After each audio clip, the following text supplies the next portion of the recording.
말씀인 신명기 17장 18절에서 20절입니다. 그가 왕위에 오르거든 이 율법서의 등사본을 레위 사람 제사장 앞에서 책에 기록하여 평생에 자기 옆에 두고 읽어 그의 하나님 여호와 경외하기를 배우며 이 율법의 모든 말과 이 규례를 지켜 행할 것이라.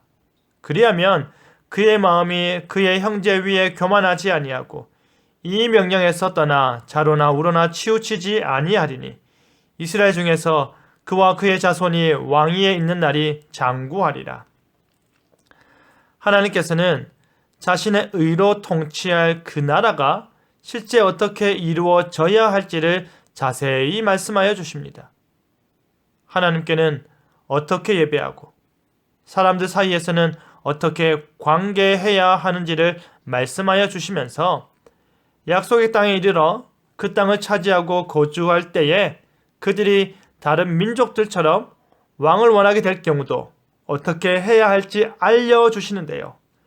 옆에 두고 배워라 라는 제목으로 말씀이 주는 교훈을 함께 나누겠습니다. 지금까지 이스라엘의 지도자는 모세였습니다. 그리고 모세를 도와 아론을 통해 하나님께 드리는 제사가 주관되도록 하셨습니다. 그런데 광야에서 애굽으로 들어가 이스라엘 백성들을 다시 광야로 구원하여 낸 모세와 아론은 약속의 땅에 들어가지 못하게 됩니다. 물론 모세의 뒤를 이어서 그의 몸종이었던 여호수아가 이스라엘의 새로운 지도자가 되지만 여호수아는 전쟁 용사로서의 역할이 강하였기에 주변 나라들의 왕과는 사뭇 차이가 있는 것입니다. 그들이 그 땅을 차지하게 되고 정착하다 보면 주변 나라들이 어떠한 조직과 체제를 갖추고 있는지가 눈에 들어오고 그들에게는 있는데 자신에게는 없는 것이 발견되기 시작할 때 가장 눈에 띄는 것이 바로 왕일 것입니다.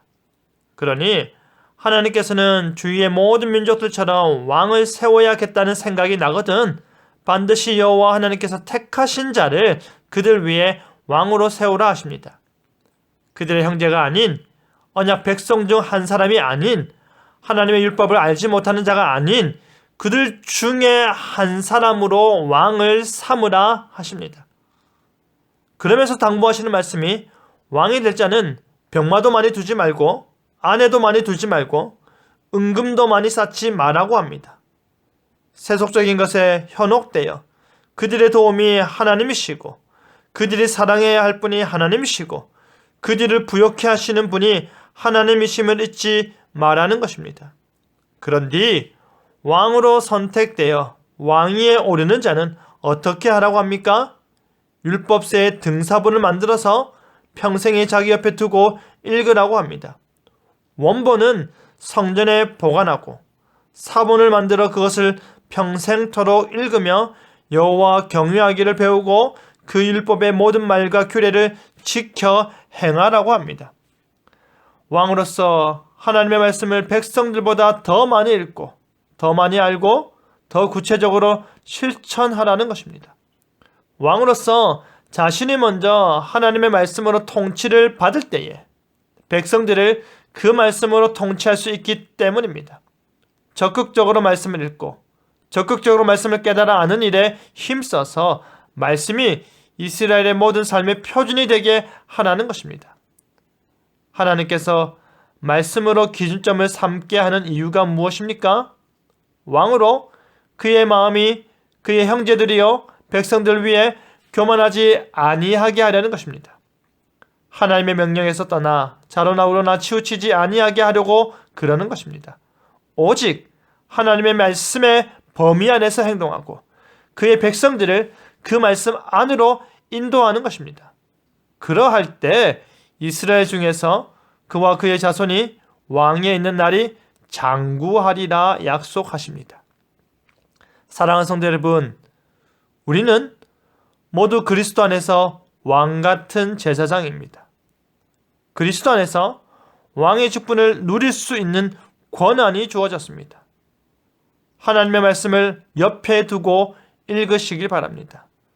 하나님의 말씀을 통해 하나님 경외하기를 배우시길 바랍니다. 그리고 그 말씀이 우리에게 요구하는 바를 지켜 행하시길 바랍니다. 실로 이 땅에 사는 동안 하나님의 말씀이 기준이 되고 원리가 되고 실천이 되는 삶을 살기 바랍니다.